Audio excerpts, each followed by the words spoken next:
Madame, Monsieur, bonsoir, bienvenue dans 19h. Voici les principaux titres de l'actualité à la une. Le général de corps d'armée Ahmed Gaïd Salah, vice-ministre de la Défense nationale, chef d'état-major de l'armée nationale populaire, entame à partir d'aujourd'hui une visite de travail et d'inspection aux unités de la 4e région militaire à Ouargla. Il doit superviser un exercice tactique avec munitions réelles.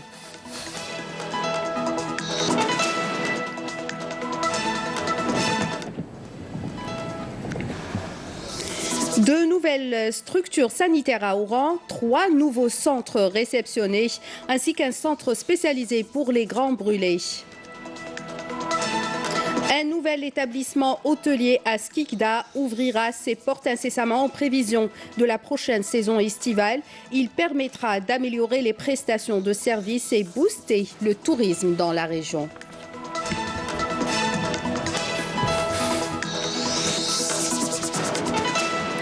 Bienvenue à tous. Dans le cadre du suivi de l'état d'avancement de l'exécution du programme de préparation au combat pour l'année 2018-2019 à travers l'ensemble des unités de l'armée nationale populaire au niveau des différentes régions militaires, le général de corps d'armée Ahmed Gaïd Salah, vice-ministre de la Défense nationale, chef d'état-major de l'armée nationale populaire, a entamé à compter d'aujourd'hui une visite de travail et d'inspection aux unités de la 4e région militaire à Ouargla.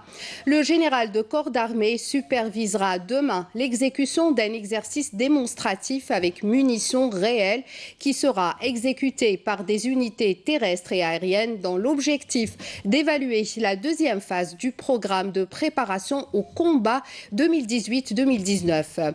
Le général de corps d'armée présidera également lors de cette visite une rencontre d'orientation avec les cadres et les personnels de la région. Il inspectera également quelques unités déployées le long de nos frontières.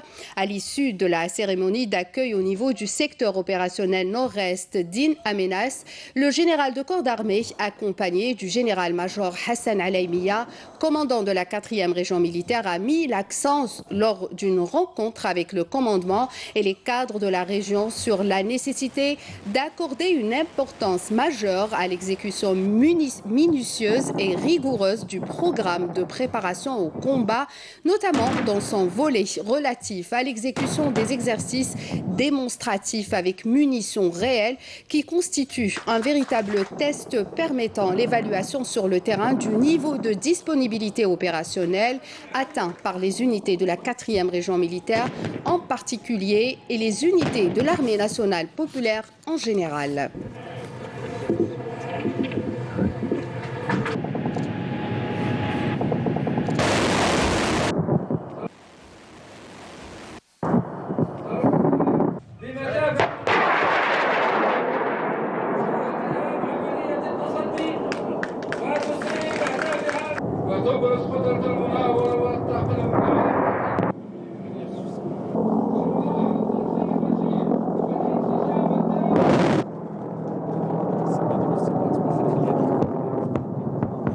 وتحكمهم الجيد.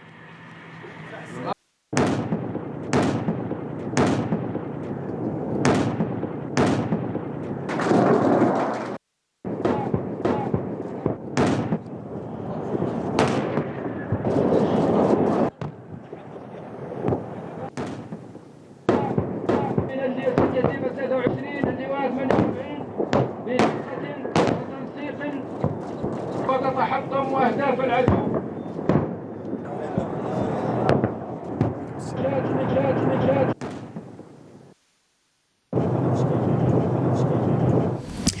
Le ministère de l'Intérieur, des collectivités locales et de l'aménagement du territoire affirme que le bilan provisoire de l'opération de remise des formulaires de souscription de signature individuelle pour les postulants à la candidature à l'élection de la présidence de la République suite à la convocation du corps électoral pour le 4 juillet 2019, arrêté au 14 avril 2019, compte 9 lettres d'intention déposée, les concernés ont pu bénéficier des quotas de formulaires de souscription en application des dispositions légales en vigueur et l'opération se déroule dans de bonnes conditions. En visite dans la wilaya de Tébessa, le ministre de l'Énergie a inspecté plusieurs projets et structures relevant de son secteur. Mohamed Arqab s'est arrêté à Birdheb dans la commune de Marsad pour inspecter un transformateur électrique. Le ministre s'est d'ailleurs félicité du taux de raccordement au réseau électrique ainsi qu'à celui du gaz naturel dans cette ville frontalière qui connaît actuellement le lancement de plusieurs projets de développement économique. Ce projet vient donc répondre aux besoins de la population locale. Mohamed Arqab a affirmé à cette occasion que le réseau électrique au niveau national permet de couvrir les besoins énergétiques de tout le pays, notamment en prévision de la saison estivale qui connaît des pics de consommation. On écoute sa déclaration. Il y a un programme jusqu'en 2020 et 2025 pour réaliser dans cette région frontalière 4 transformateurs électriques, des centres qui vont faire que la couverture en électricité dépasse les 1000 MW. Nous allons aussi accompagner le développement de cette région frontalière à travers un grand nombre d'infrastructures industrielles qui seront implantées dans cette région. À propos des lignes de haute tension, il y a à peu près 1000 km qui vont être réalisés d'ici à 2025, comme le transformateur électrique qui va entrer en exploitation en 2020. Le reste des projets suivra jusqu'en 2025 pour couvrir toute la région en électricité. Nous sommes arrivés jusqu'à là à produire 20 000 MW à l'échelle nationale. Nous avons des réserves suffisantes pour répondre à toute la demande. Et nous allons à l'extrême sud du pays, à Tindouf, dans la commune de Hassi Khabi, qui vit au rythme du développement local. Plusieurs projets, tous secteurs confondus, ont été lancés en vue d'améliorer le cadre de vie des habitants. Mais malgré tous ces efforts, un grand manque reste à gagner. Les habitants réclament toujours un lycée pour leur commune, permettant aux collégiens de poursuivre leurs études secondaires, nous dit Karim Haïfa.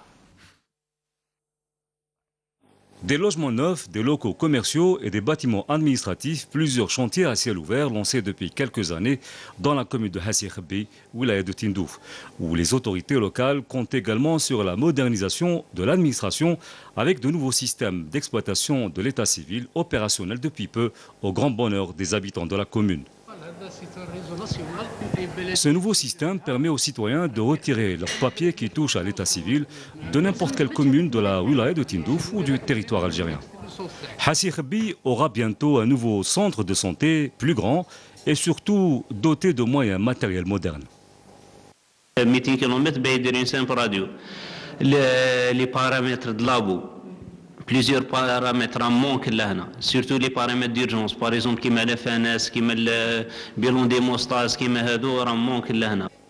Pour les collégiens et leurs parents, il est devenu indispensable d'avoir un lycée dans la commune, notamment pour les filles forcées pour la plupart d'arrêter leurs études avant le lycée. On a besoin d'un lycée dans la commune, car pour nous les filles, aller au lycée de Tindouf, ce n'est plus possible, ni pour nous et encore moins pour nos parents. Autre problème qui touche à la commune, le manque flagrant en main-d'œuvre qualifiée, tous secteurs confondus. On n'a pas beaucoup d'opportunités de travail ici. Par ailleurs, on a du mal à recruter, par exemple, des profs de sport. Dans cet annexe de la commune, on a 10 postes d'emploi, c'est mieux que rien. Les travaux de l'hôpital ont débuté en 2008. Là, il ne reste plus que les finitions à faire avant son ouverture. Et à défaut de lycée dans la commune, nos enfants sont obligés aujourd'hui d'aller dans un lycée de Tindouf. Donc on demande la construction d'un lycée dans la commune. Un lycée qui pourrait à terme permettre à de nombreuses jeunes filles de Hassi Khabi de poursuivre leurs études secondaires en toute quiétude. Des jeunes filles qui aujourd'hui arrêtent malheureusement leur cursus scolaire à la fin du cycle moyen. Et nous allons à Oran. La wilaya vient de bénéficier de nouvelles structures sanitaires en vue d'assurer une meilleure couverture médicale et répondre aux besoins des habitants, notamment ceux issus des zones enclavées. 3 centres viennent d'être réceptionnés ainsi qu'un centre spécialisé pour les grands brûlés, nous dit Nesrine Ben Saïdi. De nouvelles infrastructures sanitaires ouvriront bientôt leurs portes au profit des habitants de la wilaya d'Oran. Il s'agit de 2 nouveaux centres sanitaires dans la commune de Nedjma d'une capacité de 240 lits et 120 lits et d'un hôpital pour les grands brûlés. C'est une très bonne initiative. Vous savez, nous étions obligés de parcourir des kilomètres pour atteindre l'hôpital du centre-ville. C'est vraiment une bonne chose. Au lieu de nous déplacer vers Plateau ou Lesto, on pourra aller juste à côté. 2 nouveaux centres sanitaires viendront aussi s'ajouter aux 2 autres et dont le taux d'avancement des travaux est très favorable.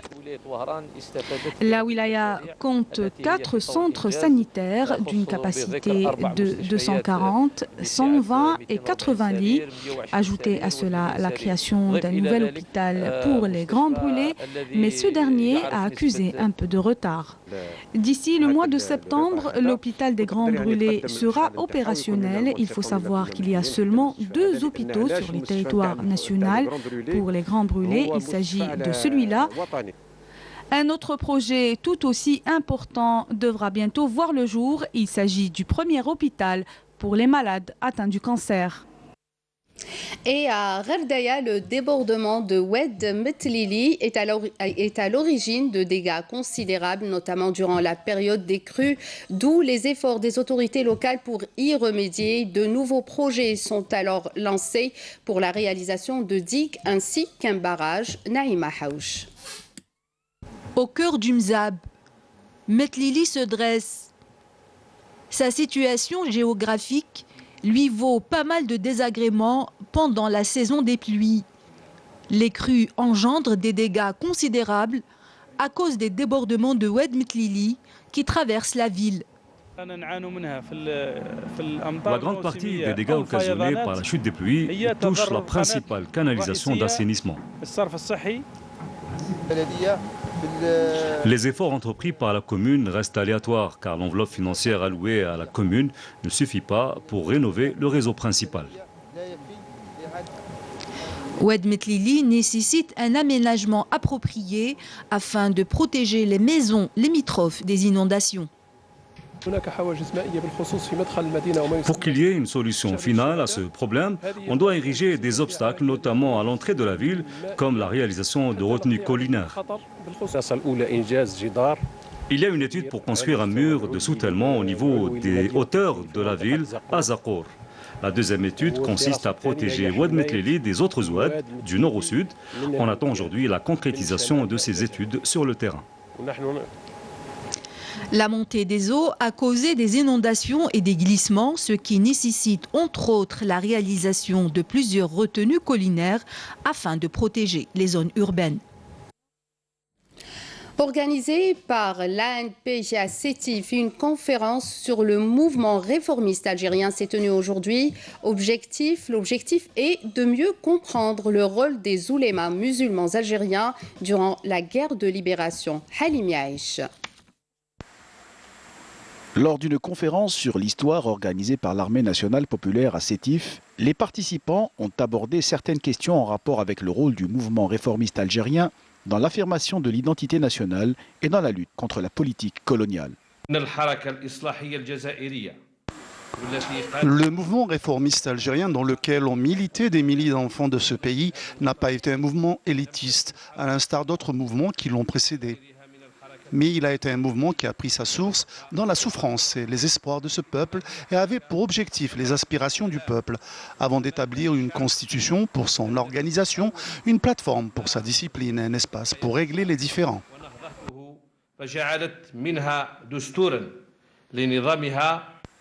La conférence a permis de faire la lumière sur le tournant décisif pris par le courant révolutionnaire et le mouvement national de façon générale à travers le développement qualitatif dans la réflexion intellectuelle dans le but de cristalliser le mouvement national autour d'une approche révolutionnaire pratique.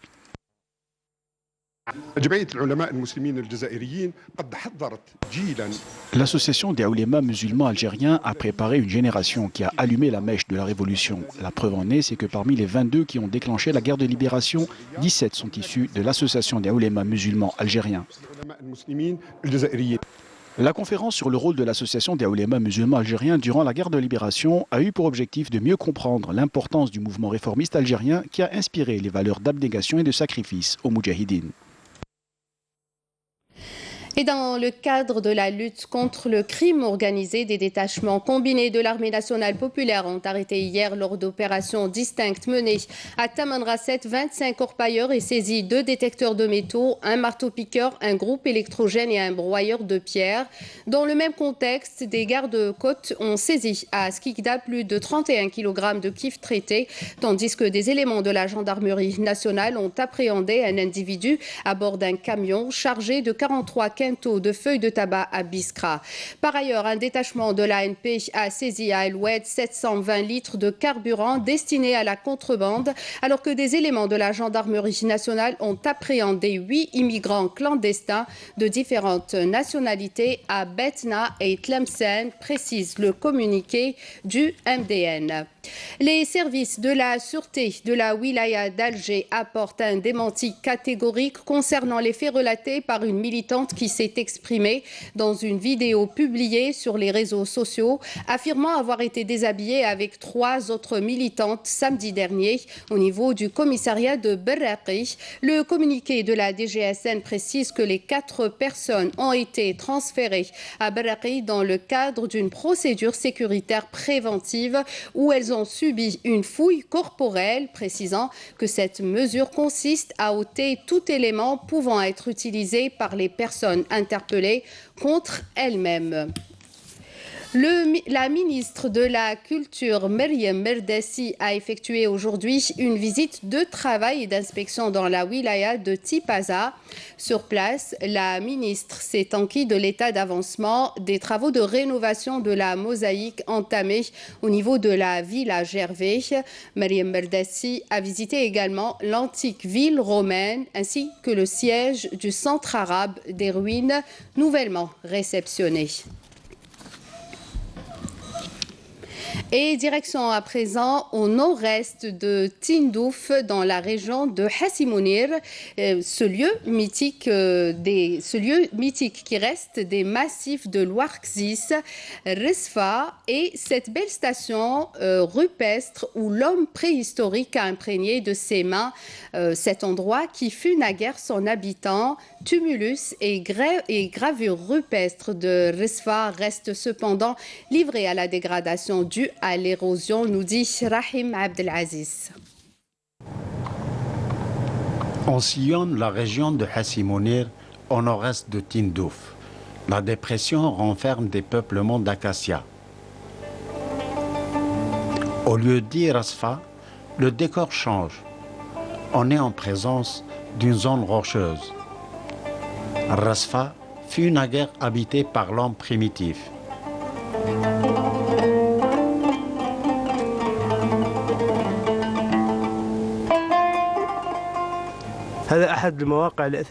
Il s'agit d'un site archéologique du parc culturel de Tindouf, connu sous le nom de Rasfa. Rasfa signifie en langage local ce réservoir naturel d'eau. L'archéologue Salhi nous fait découvrir les gravures rupestres contenues sur les parois de la falaise. Des scènes d'autruche, des bovidés et un lion agrémentent ce bloc de grès.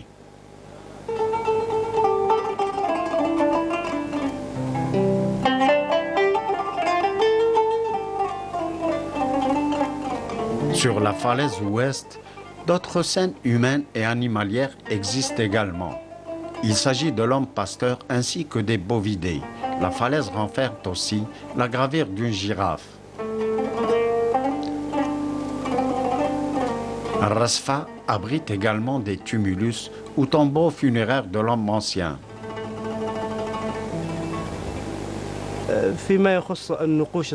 En ce qui concerne la station rupestre, on découvre des mastodontes tels la girafe. On découvre aussi des animaux, notamment des bovidés, ainsi que des autruches et des scènes où figure l'homme.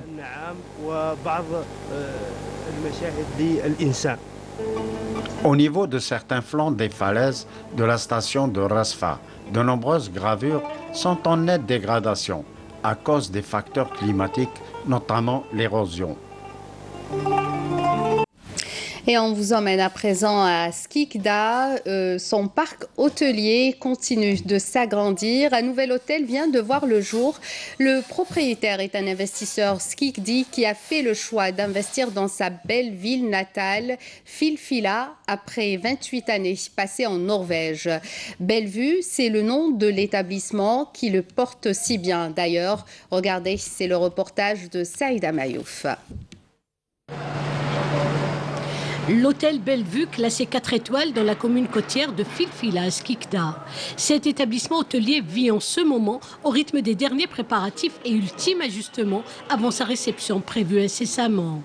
Son manager, Fethi Zouari, et après 28 années passées en Norvège, décide de retourner au pays et d'y investir afin de combler un manque à gagner en la matière. J'ai constaté en 2008 c'est possible de retourner et de faire des investissements dans le domaine touristique parce qu'on a eu une idée, parce qu'il y a beaucoup de manque sur ce domaine. Et on a réussi parce qu'on a eu le premier hôtel et maintenant on fait le deuxième. Cet hôtel il est à 82 chambres. Et avec une salle de conférence, salle polyvalente et une piscine et une spa, hommes et femmes. Et on a 2 restaurants et avec une vue panoramique et on a une plage privée. Nombre de travailleurs, on est à 45 hors saison et en été, on arrive jusqu'à 100 travailleurs pendant la saison estivale. Cette structure hôtelière aura ainsi créé des postes d'emploi pour lesquels un détail de taille s'impose. La formation, un maillon fort dans la chaîne sur lequel mise fort la direction afin de répondre aux exigences sans cesse croissantes du touriste. J'ai fait une formation professionnelle à l'Institut national de tourisme à Filfila Skikda et j'ai fait toujours un stage pratique au sein de l'hôtel et ça me permet d'avoir un travail toujours dans le domaine du tourisme et ça me permet de gagner l'expérience toujours et d'avoir bénéficié d'une autre formation au sein de l'hôtel toujours. Je suis de Galma, donc j'ai 24 ans. J'ai fait des formations en hôtellerie professionnelle, spécialité réceptionniste. Donc j'ai 1 an d'expérience dans un autre hôtel. J'ai commencé à l'hôtel Bellevue. On a pris le train en marche. On a recruté des chefs de département. Et puis on a fait une petite évaluation, je veux dire un diagnostic sur les capacités, les compétences de la main-d'œuvre. On a fait appel à des boîtes de formation, des experts en cuisine, en hébergement, en technique même. Et on a fait un autre planning de formation, je veux dire une formation un peu accélérée, quoi. Et puis après, on a fait un planning de suivi pour, je veux dire, une formation continue qui ça va durer, quoi, juste même après l'ouverture. Avec l'exploitation prochaine de l'établissement, ce sont 180 lits qui viendront s'ajouter aux 2400 lits que compte la wilaya de Skikda. Une manière de booster le tourisme dans la région et de promouvoir la destination Algérie sur le plan domestique, mais également mondial. Et c'est sur cette belle vue que prend fin ce journal. Merci de l'avoir suivi. Voici à présent le rappel des titres. Le général de corps d'armée Ahmed Gaïd Salah, vice-ministre de la Défense nationale, chef d'état-major de l'armée nationale populaire, entame à partir d'aujourd'hui une visite de travail et d'inspection aux unités de la 4e région militaire à Ouargla. Il doit superviser un exercice tactique avec munitions réelles.